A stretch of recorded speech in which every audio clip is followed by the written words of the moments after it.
Okay, so I guess we got a mic here. I guess first question. Anyone got a question? Yeah, you too, man. Okay. Now I was talking to you yesterday when I came in. Try the mic. Yeah. I can talk loud. We can do it down here style. Okay, I was talking to you yesterday about this, about the relaunch of Spider-Gwen and whatnot. Now, you said that there's going to be two universes, the regular 616 universe after Secret Wars, and then the Gwen universe. Doesn't that kind of negate the whole purpose of the Secret Wars, that there was not going to be no more multiverse, and then you guys are just going to go ahead and create, hey, we got another universe here, and that kind of negates exactly what they're doing?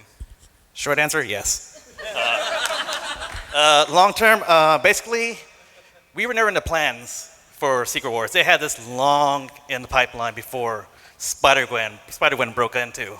So the thing is, when you guys who actually made this book a hit, you guys made it. You guys actually, with your dollars, willed this into existence. So through that, the Marvel and thankfully they're doing this. They're basically putting their machine right behind us and like building the Marvel universe and then pretty much the Gwen universe. And there is going to be some crossover between that, like down the line. We already have a big crossover set up for probably around the fall of next year with a couple of the other Spider books from there. Was there any talks of possibly like just killing off Jessica Drew and just having Gwen take that spot? No, not really. They like us in our world, and they want to keep the little world that we built in general from there. So, and they want to keep that. We did have a plan B though, if they were going to make us go into the Marvel universe. And even though it probably was going to be a mind fuck for a lot of people, but it was going to be not just Gwen, but it was going to be the Mary Janes. They all come into the universe. So you probably would have had two Mary Janes in that universe as well. But the thing is, to separate them, they would have been like Josie and the Pussycats. They're going to travel around the country touring, and then they just happen to have like Spider-Gwen in the back, being superhero around through the United States. So that was initially the plan. So. I know it's confusing. People keep asking about about Secret Wars and whatnot. So that's pretty much it. Like we were never supposed to happen in general, and we just screwed up their plans. But it's all thanks to you guys. So. Thank you. Yeah. So next question. Again, we can do down here style. Okay. Okay, I do have one question about the character design of Gwen. Why did you choose to have her shoes the bottom of her suit be blue to look like Tom's shoes? Why did I do that? I can tell I love Chucks. That's the main reason why. And like Gwen, she's a punk kid at heart. So usually, I did try one attempt where they were just like Adidas and and Nikes, like old school Jordans, and it really didn't work. But me just using the Chucks and making it blue, I just thought it just stood out a little bit more. And then when it's all black with a black silhouette, you can still make out a figure once you see your feet in there. So it just came from a design aspect that I felt was unique at the time. And also drawing Chucks is a lot easier for me than drawing slips and whatnot. And they just look cooler. So it was just a design choice. It just looked cool. That's why. Short answer. Yeah, it's just when other people draw her, they either draw them looking like Crocs or ballet slippers or Toms, but if you look at when Robbi draws it, they always look like Chucks. Any questions?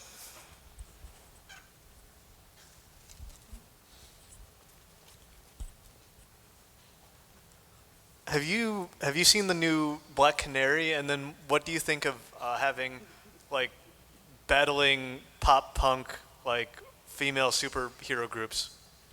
Rico, you want to answer that one? Sure. Yeah. Black Canary seems kind of inspired by the success of Spider-Gwen.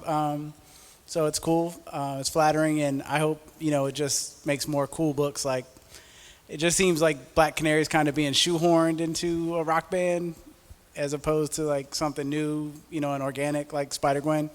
But it's cool. It looks like a fun book. I like Annie Wu's art a lot. And Annie Wu's amazing. And Brendan Fletcher is awesome. So I think it'll be another good book. Doesn't mean we don't bust Fletcher's balls about it all the time, every time we see him. Because he's actually going to do a music soundtrack for that book too. So I wonder where he got that idea from too. So, anyone else? Recently on YouTube, I listened to the single from the Mary Janes. Any possible like album coming out on iTunes or anything? Well, the single he's talking about too, if you guys don't know what it is, it's my best friend's in a band in Waco called Married with Sea Monsters. And before Into the Spider-Verse came out, I commissioned them to do the Face the Tiger song. Without telling, well, I did tell Jason before this, and he was like, oh man, I don't think that's a good idea. I was like, well, dude, I'm just gonna do it regardless. I'm just giving you plausible deniability. It's like, I don't know, man, it might suck. So he just, so I got Kat. I literally just gave Kat the chorus that we had in those first 2 pages from the opening shot. Kat and the band, they filled in the rest. I gave them direction as far as what to do. Pretty much just told them like I just wanted to sound like pure, like girl rock, like a Bikini Kill or Huggy Bear type of thing. And then we finally, as soon as the book dropped, which I did tell them, like, they're good. Everyone's asking them what they're working on. I was like, he's like, don't say a goddamn word of what's gonna happen right now. And so they kept hush until, and then like the day Edge of Spider-Verse 2 dropped, I put up on YouTube, and then it blew up just as big as Edge of Spider-Verse in general. And because of that, it became such a hit that Disney actually bought the song from Married with Sea Monsters. Actually, they might be working on a couple of cartoons for them pretty soon too, with the same aspect. I can't say what, but they're in negotiations to work with Marvel somehow. So who knows? There might be an album pretty soon because Marvel seems pretty dead set on making Spider-Gwen a thing. I'm not sure if you're aware about this or not. Anything that makes money. Yeah. If, like I said, if you guys demand it and demand it on Twitter, they're gonna hear that noise, and they're gonna they hear that demand because of you guys demanding this book. That's what got us up here right now, and that's why Rico is sitting there so awkwardly right now because of you guys.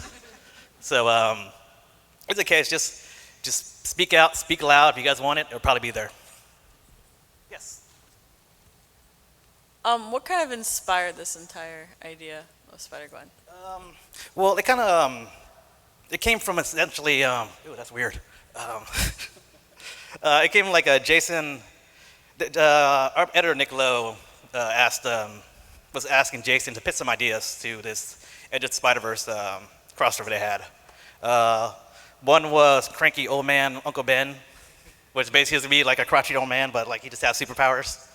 He was gonna have like a little tiny Peter Parker. It was like this kid, like his little nephew that he was always annoyed at the entire time. And the other one was Gwen Stacy. So Nick passed on the old man one, which hey, we might do it anyway, regardless, because we did have a story like the first project that me and Jason actually worked together was this bootleg comic we did called Spring Break Wolverine, where basically Wolverine goes to he wants to go to Biker Week in Daytona, but he gets the weeks confused, so he ends up in Spring Break. So he ends up just having a bender, and the end is not very family friendly. I mean, like, no death or anything. I'm like, if you guys like nudity and want to know some questions about Wolverine, then that's the perfect page right there. So the backup was going to be this story we did called Southern Spider-Man, which basically is going to be like this depressed Spider-Man because he's in the South and he has no buildings to swing off of. So it's going to be the most depressing, Dan Clouse Spider-Man book that we're gonna do, and then so we were gonna try to turn that into like something for Edge of Spider-Verse, but they passed an idea.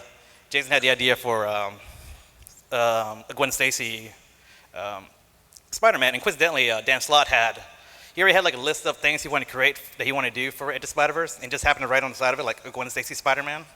So the ideas kind of meshed together. So Jason pitched an idea. He pitched the idea to me, which I thought was cool. Once he said he was thinking about putting her in a band, I was like, I'm in, and I'm sold right there. So we started throwing ideas back and forth with each other. He pitched it to Nick Lowe. Then it came back to me, wanted to do they wanted a sticker in the traditional Spider-Man costume in general. And I was like, no, I'm not doing that, 'cause I'm not drawing on that damn webbing.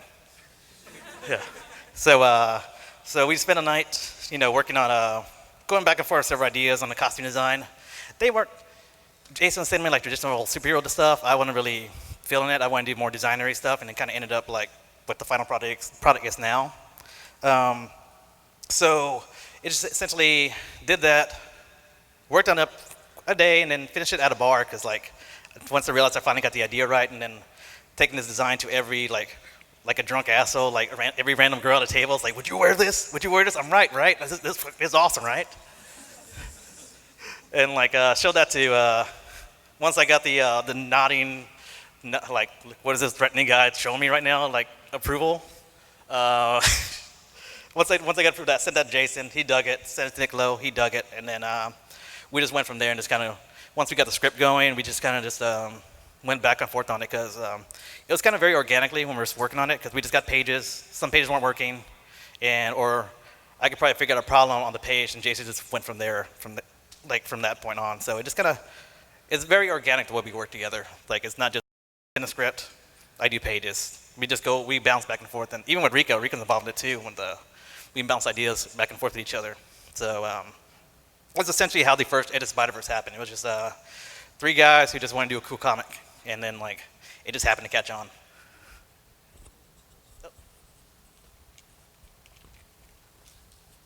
Thanks. I just wanted to say props to Rico for the colors. Like the simple things from her getting spray painted in the face to all the smoke and everything versus the vulture inside the house. I mean, it really brings it to life. So just wanted to take props for that. Thank you, sir. Yeah, man. And you know, considering how Daredevil's a villain, you know, Matt Murdock's a villain, and Punisher never began as a hero, but how he's clearly not a good cop. I mean, do you guys already have your ideas for who are gonna be the supposed to be villains but are good guys here? Do you kind of have a list of, you know, people? Well, as far as Daredevil being a villain, I mean that's up to perspective in general. Yeah. Well, like we're not trying to like wholeheartedly turn like reverse roles for superheroes. Like that's not our goal. Like Jason had the idea. We always want to do Daredevil. Me and Jason love that character. So we want to do some type of version of Daredevil ourselves. The Punisher thing was a cool idea because we wanted to have this Harvey Keitel, like bad lieutenant character in the book somehow to, be a street character or a street villain for SpiderGwen Outside, who's actually not a villain. He's like, again, it's all about perspective. Like there's no black or white in general. They're just, they have their own agendas pretty much. So we do have a list of other guys we want to use down the line, but I'll be giving away most of the stuff we have planned for the relaunch in September. So you kind of already told us a little bit about the costume design and how you came to that point, but most superheroes, when they're designing costumes, they go through multiple iterations. How many, or if there were multiples of them, I mean, could you give us a feel as to kind of what you went through, and then how did you end up with white as the final, because that's very opposite of most of the Spider-Man costumes that we've seen, so. As far as the goat, I think we went through at least about, I want to say 4 initial designs. They're they're more like Jessica Drew inspired like designs because Jason wanted to keep it more traditionally superheroes type stuff.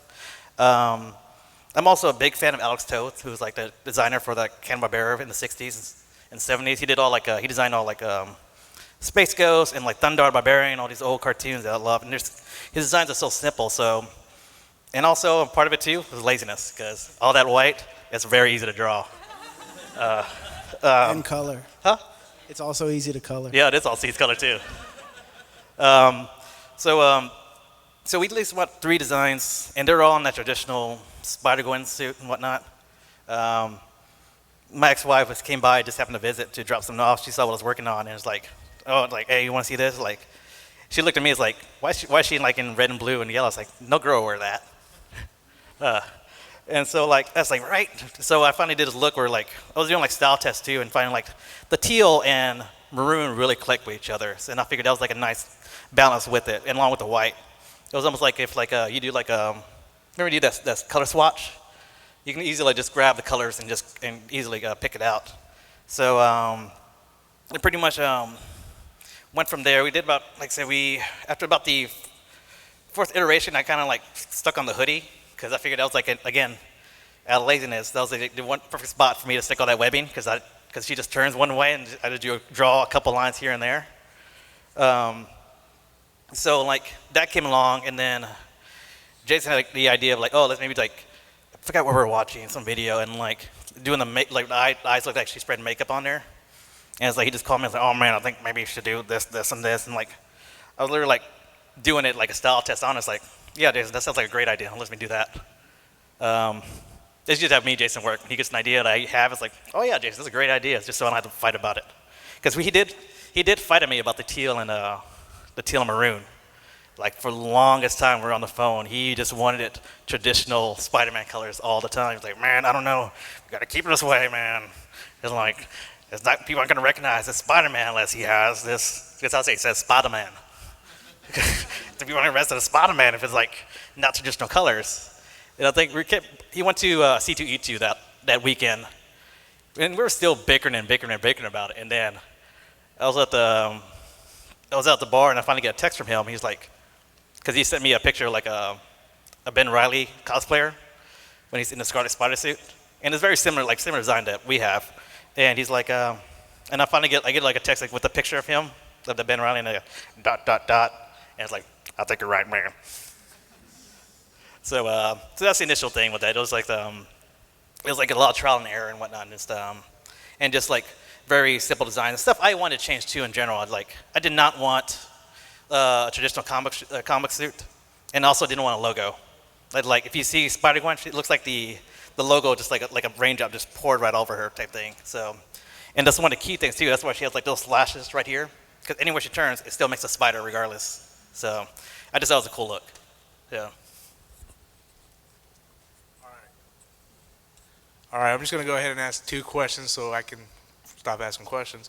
One, I want to know your process of coming up with the Felicia Hardy design.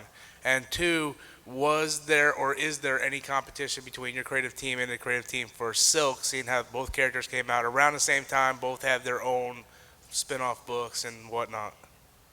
I think as far as Felicia Hardy, like Jason and I had the idea of like making Felicia Hardy, and when we pitched the idea to Nick, she was like, "Oh, we're gonna do her, but she's gonna be like, French Steve, Beyonce." That's how we pitched it to her.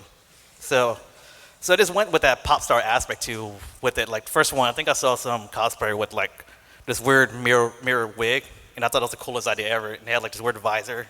So I just took ideas from that and just made the dress look more like the Felicia Hardy like cowl that she has traditionally, and just leave the little cat ears and whatnot too.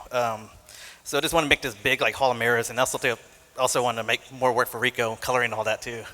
Yeah, because I just wanted to, if we're gonna do this nightclub or the final scene in the Madison Square Garden, I want like lighting to reflect off that thing and like just bounce off everywhere, just make the book even more colorful in general with it. So that was the initial idea with that, and like that's just one aspect of her costume.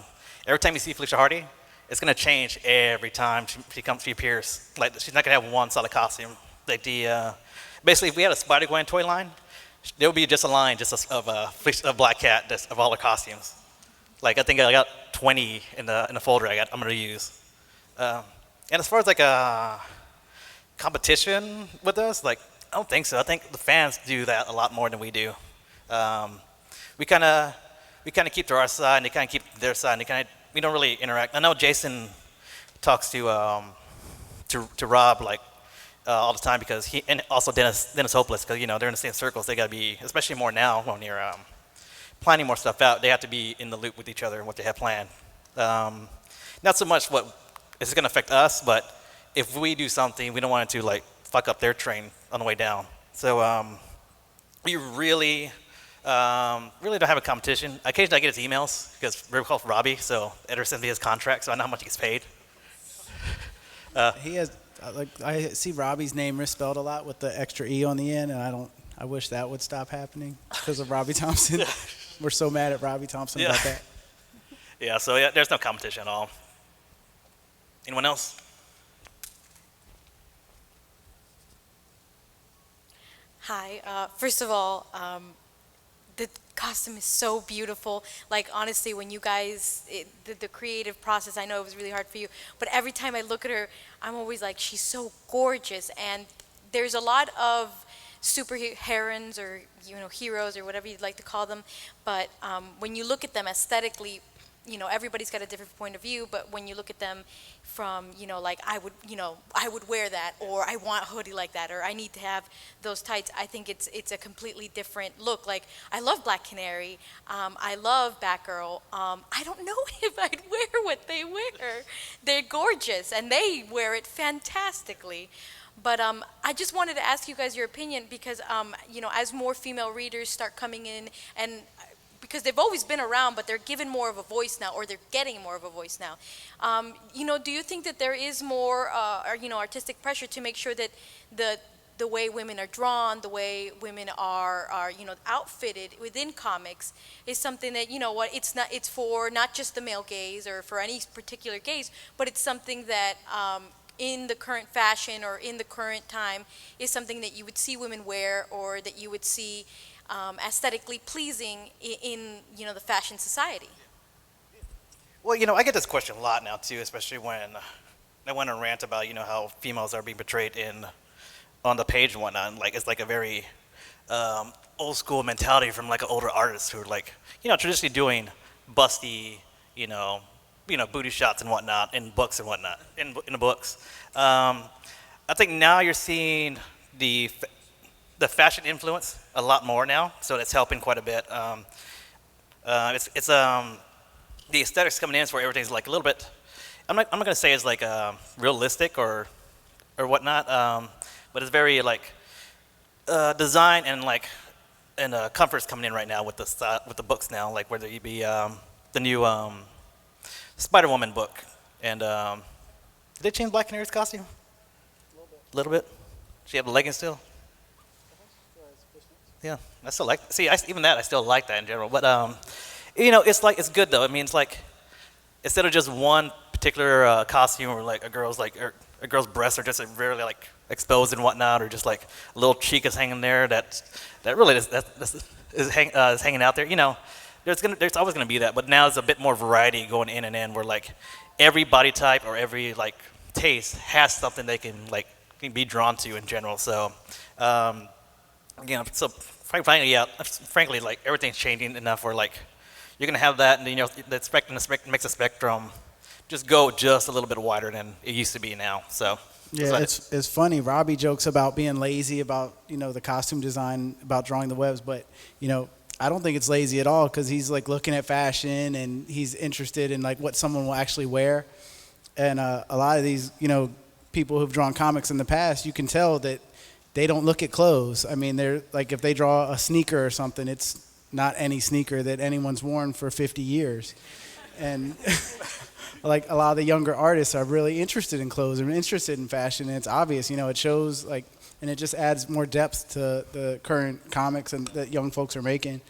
Yeah. And, sometimes I don't even know if they know how to talk to women in general. True. Yeah.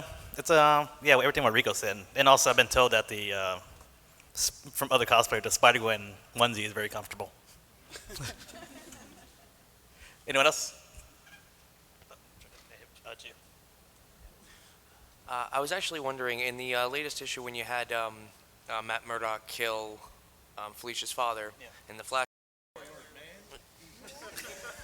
Technically, it is a flashback. Never spoiling anything. Go ahead. Read a damn comic book. Anyway, was that meant to be like an homage to the way that Bullseye killed Elektra? Because they look like the shots look eerily similar. Yeah.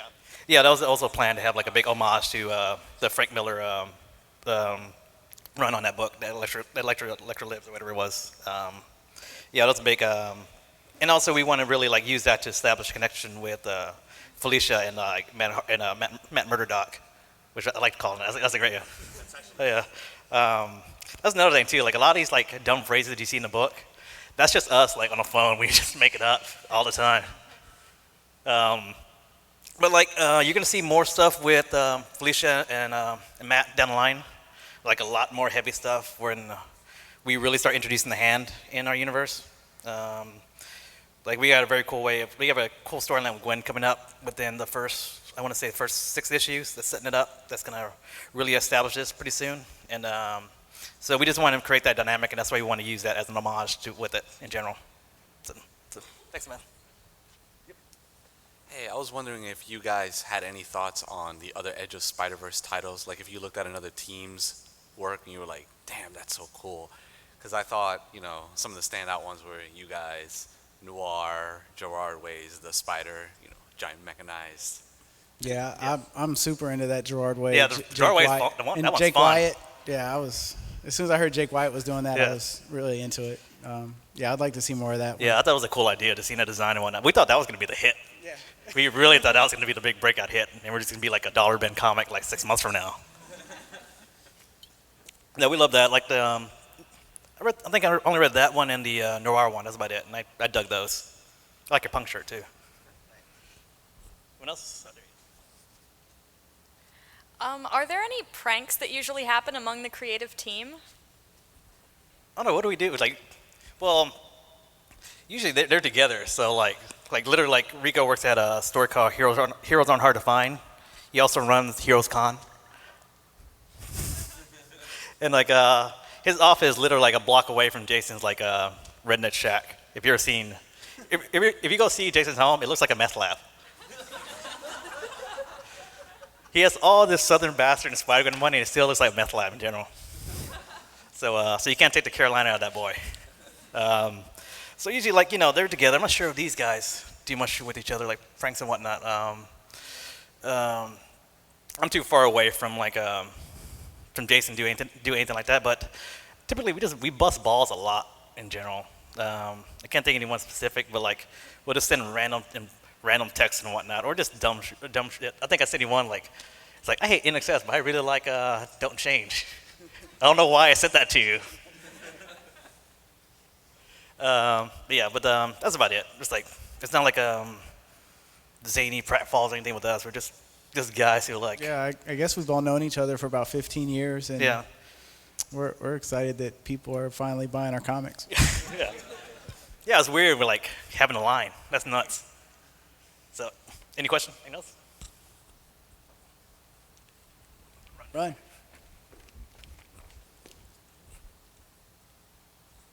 First of all, I'm loving the Spider-Gwen. The whole situation, the outfit, the whole everything is perfect. So, not to drop any spoilers or anything like that, but when do I get to see her wearing a Venom symbiote? Venom symbiote. Yeah. So you went for Gwenom? Yes. That's funny. Like we've joked about Gwenom when we started the book a long time ago. I mean, it's like we started making these puns. Like that's how we're so wild that the book's actually called Spider-Gwen, because that was like our shorthand for the book for the longest time. Gwen's Day. Yeah, Gwen's Day. She comes out on Gwen's Day. Yeah. There is a plan. You are going to see the Venom Suit.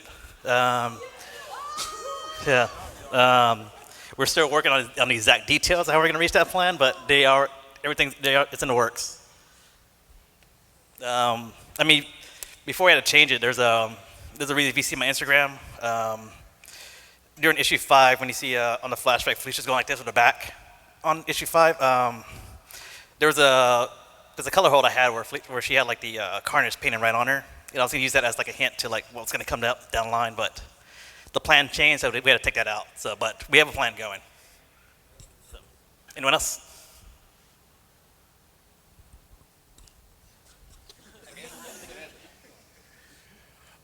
Is there going to be any more development within the story? 'Cause I don't know how. Like, I guess you guys are all together on the story and whatnot. About the Peter Parker story, because we never got to see any of that within issue 2 of Spider-Verse. But is there going to be any more development? I've seen the preview I seen it on Yahoo or whatnot. Something's going to happen with the Lizard formula in the next coming story arc. I guess from what I read. Again, short answer: yes. You're gonna see that. Actually, the first arc, you're gonna see the entire situation, what happened leading up to Edge of Spider-Verse in those first 2 pages. We're gonna introduce a couple new characters in there, especially people in Peter Parker's life who has been away for a while. You're actually gonna see them all in high school, like Gwen in the band and whatnot. My favorite one is Metal Betty. Metal Betty's my favorite. I can give away. It's be a funny bit, but I like it anyway. It's a joke called.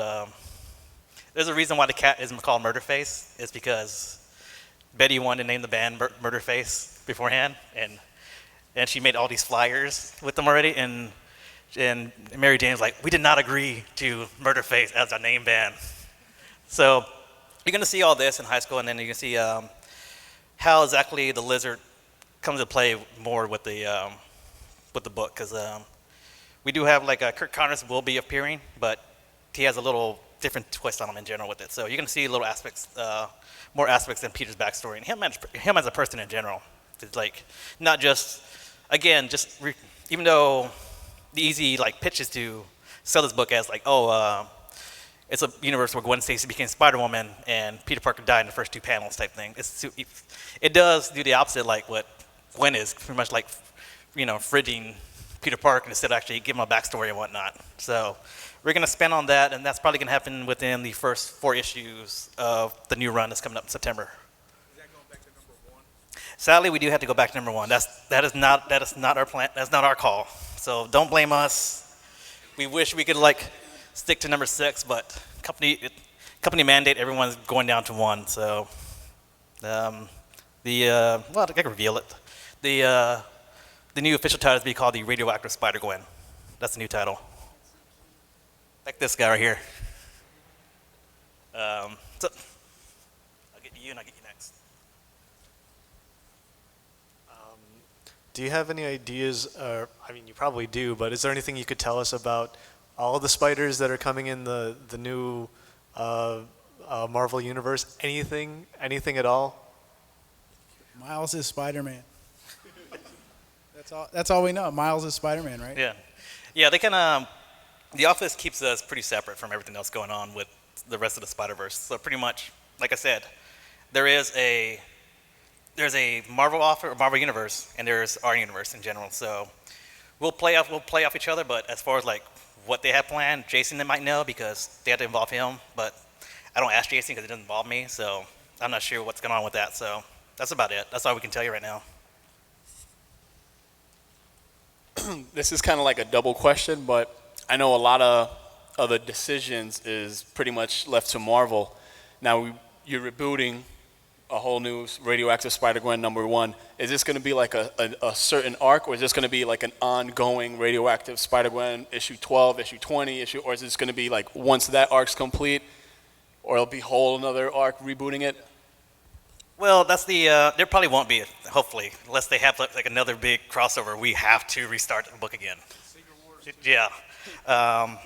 But so far, that's the initial plan right now. That's going to be the new like long-term title of the book is the Radioactive Spider-Gwen. So we're going to keep it that way. Hopefully, we'll be on for a long while, until you guys stop buying it or they fire us. But yeah, that's going to be the initial long-term run of that book. Is this title? No, get her and I'll get you in a minute. This is going to be a very fascinating question. Do you guys have any planned love interest for Gwen? Mary Jane, excuse you. I'm trying to word this so we don't spoil it, what we have planned. You can just say yes or no. As far as, yeah, well, that remains to be seen, but again, short answer, yes. I can't say whether it be like what she suggests or what he suggests, or it could be both. It could be someone else. Who knows? But yes, we do have that was a big thing me and Jason been talking about before.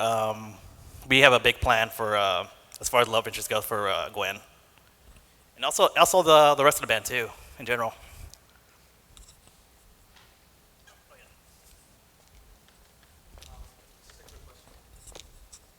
Which one of you guys actually do you get to design the title? Going back to the title, like how it actually is drawn and written. You decide the color yourself and. You mean the logo? The logo, like the title itself, the Spider-Gwen title. As far as like a letter. We do have a letter. But we have like Marvel has they have a in-house designer and whatnot, and we give our notes about what we want with the logo. But they've been I think they based the first logo, which we're still going to keep. It's going to have like radioactive like in between the Spider-Gwen. Pretty much, we give our notes. They based it off like a quick little hand lettering I did, and I told them like I want to look very like scratchy and like a rough like a punk album, pretty much. So they designed it. because we just don't have time. There's only so much time we have in this book, or to work on it. Like we'll be, if we were that control freaks over it, we'd be like hovering over every aspect of this book in general. But we can only let go so much. The name of the guy who did the logo is Jared Fletcher. He used to share a studio with Cliff Chang. It's a great logo still. It's one of my favorites. Anyone else?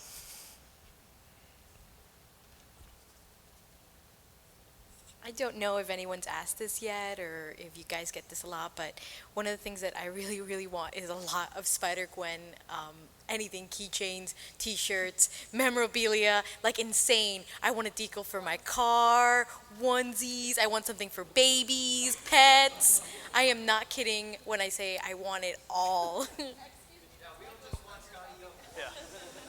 Yeah, as far as like the Spider-Gwen merch, it is coming. We have a deal with We Love Fine right now where we're actually going to curate a bunch of stuff.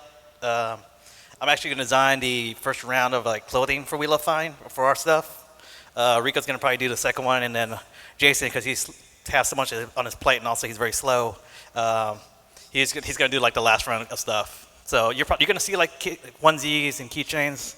I want them to make Murderface hats. Yeah, but it's all coming. Like, Marvel's really behind this book, so when they're pushing it, obviously there's gonna be merchandise because they have to monetize the hell out of this thing. When's the movie?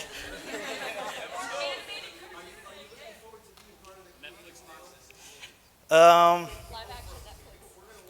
know you guys are clamoring for this movie to happen, and you guys actually started the rumors of a movie happening just because the president happened to greenlight the book, which is true. The head of Marvel saw the hype on Twitter and Tumblr and whatnot. He's the one that greenlit Spider-Gwen for us.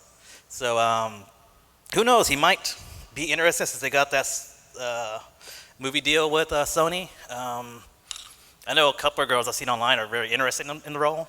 If we do one, I would like to see it as a video game first before anything. Yeah. And I would like I was a big guy pushing this. I would like Ashley Johnson, who played the voice of Ellie from The Last of Us. That's the voice I hear in my head for Gwen, so I would love her to play Gwen. So, but again, it's really up to you guys. You guys hold more power than you guys realize. So, if you guys are vocal enough, do you want to see a Spider-Gwen movie? And they see those dollar signs, they might make it. I'm just saying. They got to get actual Peter Parker Spider-Man done right first. Yeah, I think that's their first priority right now. Is that? Yeah. Yeah. See, I'd rather have that. I'd rather have a Miles Morales movie. Yeah. Yeah, but if there is one, I would like, there's one thing about, because I used to live in LA and work in Hollywood for a little bit, there's one thing you get to have is a little bit of clout. So the best thing about Jason being a producer on the Southern Bastards TV show for FX they have planned, if that's a hit, then that's an easy way for us three to get involved on the movie in general, if there is something like that. I just know we talked to Marvel Animation, like trying to get involved with the cartoon. They don't make it, so we'll see.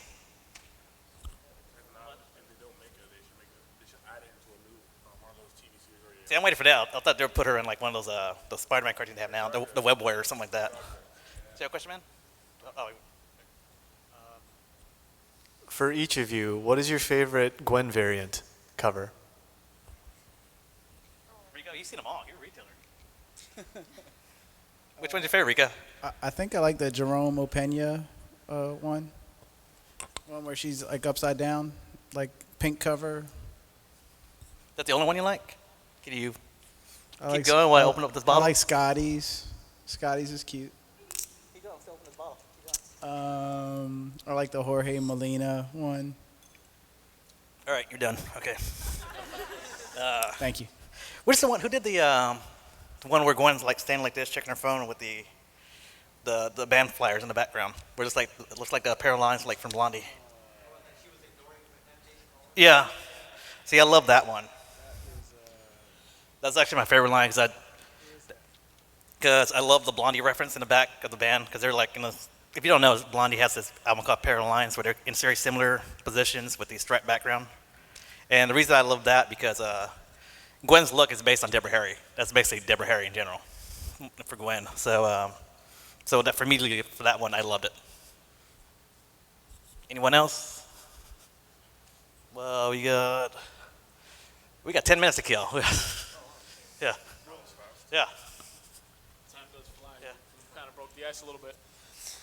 As far as you, Jason, creative team for Spider-Gwen, with Rico also putting in some input, we're using a lot of the Spider-Man's notorious enemies, which is good. You got a big library to pull from and make your own way to spin in the universe. Is there any emphasis on creating like a unique, brand new character, just something for Spider-Gwen that just makes it's something that all you guys put together, something fresh? Yeah, we have plans for a couple of villains. One's been teased in issue 1, briefly. It's a setup. The thing is about the create new characters, since, again, this is all the legal mumbo jumbo with all the Marvel stuff. Because Marvel doesn't officially own, like fully own like the Spider-Man movie license and whatnot, we can only create so many things because if they recreate a new character, Sony gets to use it, type of thing. So they're kind of watching it when we create new characters. So basically, what we're gonna do now, like even though we don't want to like make this book become like a cover song, we're just taking random things and sticking, a new interpretation of it. We want to be like hip hop, where it's like we're gonna sample this here and sample it there to make a new thing in general. And so we got a couple concepts we're gonna use with that we would love to make as new characters, but we're gonna have to like stick them on pre-existing names. And just like Gwen, she's an entire new character. She just has to be named Gwen Stacy. So we're gonna do the same thing where if we use like Luke Cage, he just happened to be named Luke Cage. He might not be Power Man, but it's gonna be a whole new take on this character in general. Bodega Bandit is completely original. Yeah. He doesn't resemble anything, especially not the Hamburglar. Yeah. Does Miles exist in this universe, or possibly?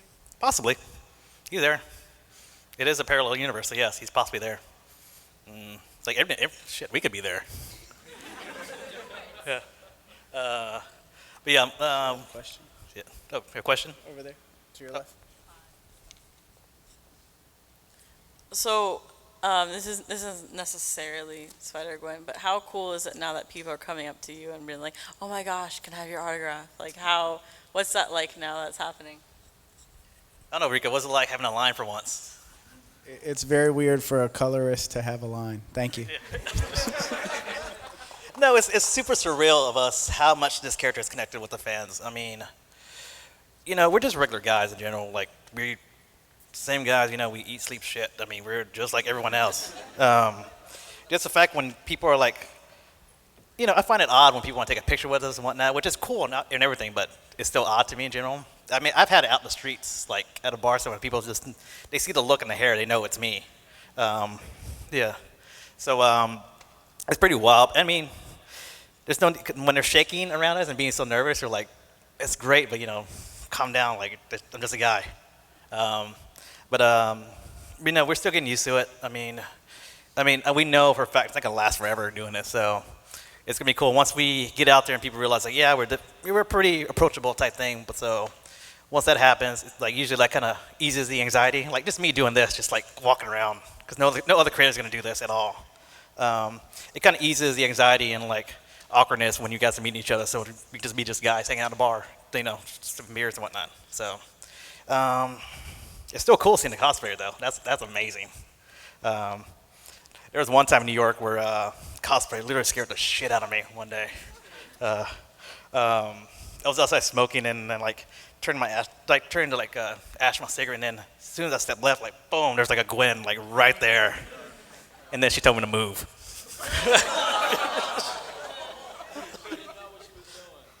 Let's see how much time we got. We got time for like one more.